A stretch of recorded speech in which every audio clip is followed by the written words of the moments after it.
तो दोस्तों, कैसे हैं आप सब। मैं आशा करता हूँ आप सब लोग बिल्कुल ही ठीक होंगे। दोस्तों, आज की ये कहानी एक सच्ची घटना पर है जिसे सुनकर रोंगटे खड़े हो जाएंगे।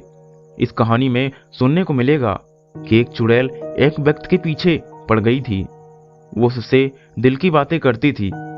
बस आपसे गुजारिश है कि आप इस कहानी को पूरा सुने तो आपको बड़ा ही मजा आएगा। ये कहानी हमारे एक सब्सक्राइबर ने भेजी है जिनका नाम राज है। आप चाहे तो अपनी कहानी हमें व्हाट्सएप नंबर 8808863622 पर भेज सकते हैं।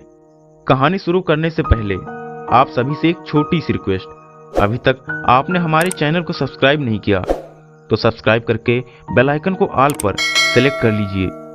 तो बिना देरी किए जल्दी से अपना हेडफोन लगाइए और शुरू हो जाइए मेरे यानी सूरज कुमार के साथ।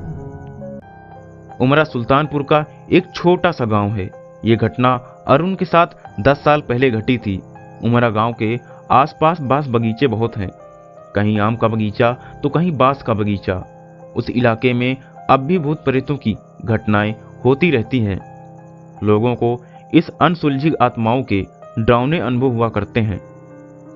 अरुण जब 21 साल का था, वो कबड्डी आदि में बढ़ चढ़कर हिस्सा लेता था और हमेशा ही बाजी मारता था। वो शरीर से काफी ताकतवर और आकर्षक था।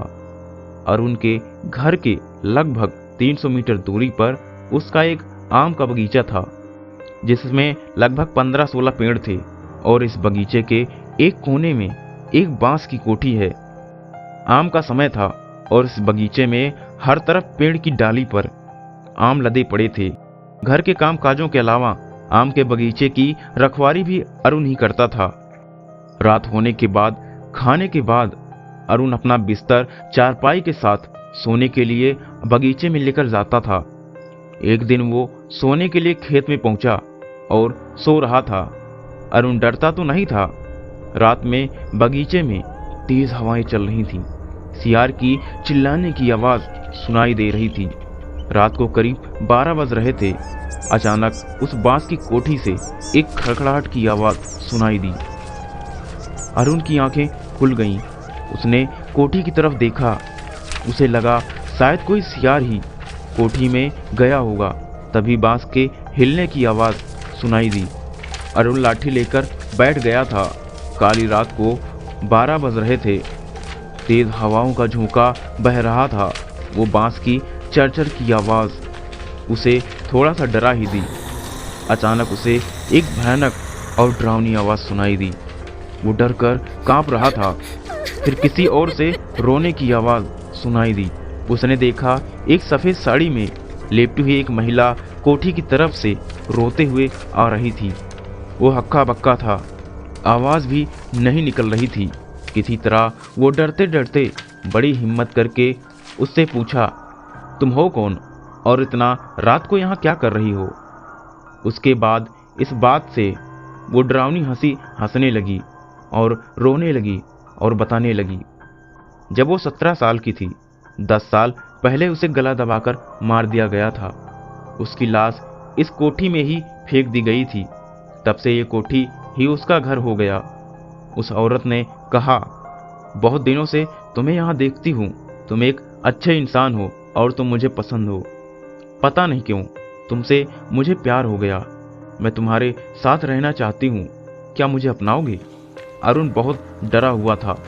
अरुण ने अपनी चारपाई उठाई और घर की तरफ भागा। अगले दिन से वो घर के बाहर सोने लगा। उसे नींद नहीं आती थी। उसकी नींद ओझल हो गई थी। एक बार उसे नींद भी आई तो थोड़ी देर बाद जगा तो उसने देखा वो औरत उसके पास बैठी है। कई दिनों तक ऐसा ही चलता रहा। वो सोता रहा और वो औरत उसे उसके पास बैठी मिलती रही। वो घर वालों को बताता तो लोग मजाक समझते। एक दिन वो दुकान में गया और 2 पान लगवा कर लेकर आता है।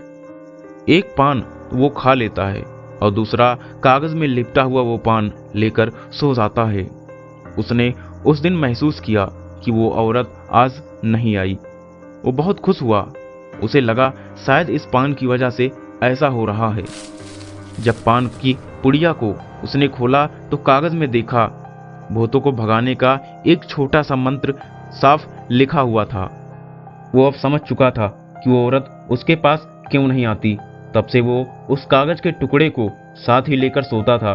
वो औरत उसके पास कभी नहीं आ सकी और अरुण को उस औरत से छुटकारा मिल गया। तो दोस्तों, आज की कहानी यहीं तक। कहानी पसंद आई हो तो कमेंट कर जरूर बताइएगा।